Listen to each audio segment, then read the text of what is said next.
National Development Secretary Andrew Mitchell. Good afternoon. Good afternoon. Your reaction to the statements from President Macron and Boris Johnson? Well, I think that Boris Johnson is doing exactly the right thing. Clearly, in Britain, we must look after our own constituents first. But I think the way he is showing leadership on this issue at the G7 is absolutely right. And it builds on the decisions by UK ministers, the wise and insightful decisions on ordering vaccines, and of course on the preeminence of British science. So I think it is a tremendous act of leadership by the British Prime Minister, and in the finest traditions of British development leadership at that. Well, since you mention British development leadership, how does it square with something I know you are extremely concerned about, which is the cut in our aid budget?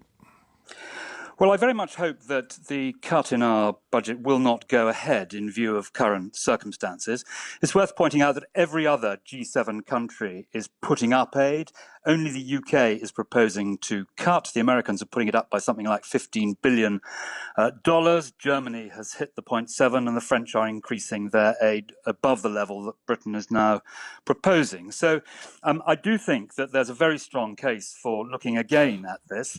And I know that very large numbers of my colleagues on all sides of the House of Commons think that now is not the time to cut aid and development, and that British leadership depends actually on us accepting our responsibilities, and also noting that every single member of the House of Commons was elected just a year ago on a promise to stand by. Just to pick you up on this, though, do you think there's an actual contradiction between what the Prime Minister is saying today about delivering vaccines to developing countries and cutting the aid budget?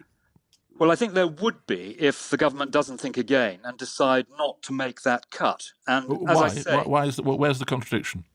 Well, because if you look at the funding, you will see that because the 0.7 is linked to the British economy, it's gone down by nearly $3 billion this year, and that's understandable. But this additional cut would add another $4 billion to that. So that is nearly £7 billion out of a government of 15, out of a budget of 15 billion. And the effect of making a cut like this, particularly at the moment in the middle of a global pandemic, would be very severe indeed, and would mean that Britain would have to stop making a lot of the vaccinations that are already planned. It would have to cut the number of girls getting into school, the number of people getting access to clean water across the piece. A cut like that would lead to literally hundreds of thousands of avoidable deaths, mainly amongst children. You say that you hope that the government will think again. Do you have the support to force them to think again? I am far from sure the House of Commons will accept the proposition that we should cut the 0.7 in the middle of the pandemic. And of course, if the government were to persist with this without a vote, they would be in danger of setting an unlawful budget from the start of the financial year in April. So the House of Commons has got to confront this matter. They've got your view is that before the budget is passed, they have to have a vote on this question.